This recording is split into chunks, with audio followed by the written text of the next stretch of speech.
What if we didn't stop going to the moon because of funding, but because we were told not to come back? What if the real reason humanity never returned wasn't budget cuts, technical challenges, or public disinterest, but something far more disturbing?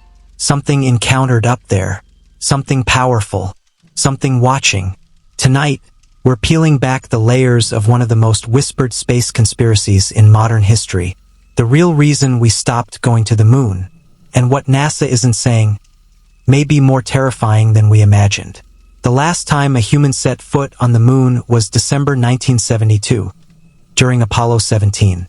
After that, NASA quietly canceled Apollo 18, 19, and 20 missions that had already been planned and partially prepared. Why? The official answer: cost, shifting political priorities, and the end of the space race. But the truth may lie elsewhere. Over the years, former astronauts, whistleblowers, and leaked communications have hinted at a very different explanation. That during the Apollo missions, astronauts encountered something on the moon. Something not human. Let's start with Apollo 11, the first moon landing in 1969. Official transcripts show a smooth mission, but unofficially, there's a gap in the live broadcast, a 2-minute blackout in the transmission. According to amateur radio operators who intercepted the signal, during that silence, Neil Armstrong and Buzz Aldrin reportedly said, "They're here. They're watching us. We saw spacecraft lined up on the far side of the crater. They're enormous."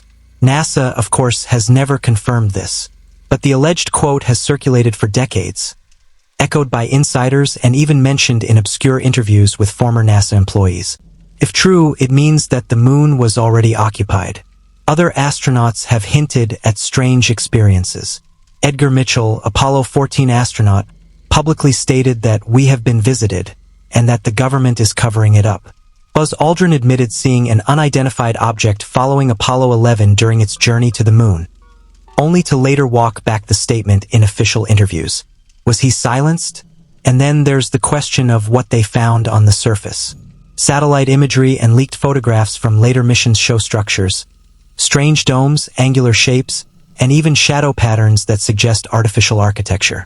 Some believe that ancient ruins lie just beneath the lunar surface, evidence of a long-dead civilization, or one that still watches in silence.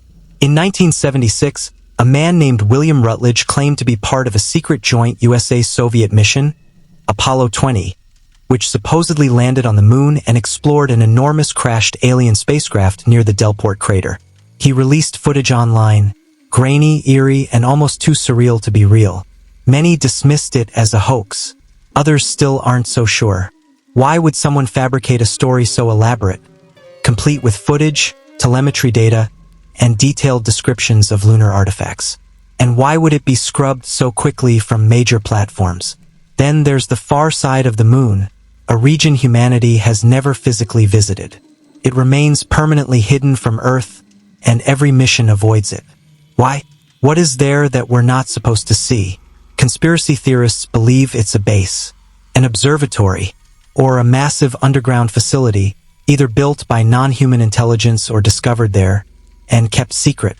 The idea of a lunar warning, a message to Earth saying you are not alone, and you are not welcome, has circulated in UFO circles for decades. And let's not forget this. Despite massive advancements in technology, robotics, and AI, we haven't returned to the moon with humans for over 50 years. Why? NASA has only recently begun discussing future missions, with Artemis. But skeptics ask, why the delay? We sent astronauts in the 1960s with technology weaker than a modern smartphone. Yet today, with all our advancements, we've remained grounded. Some say we were warned, told that the moon is not ours to claim, that what we found there changed everything. So now I ask you, was the space race really about exploration? Or was it a race to discover what was already there? Did we stop going to the moon because of politics, or because something told us to leave? And if that's true, what else are they hiding?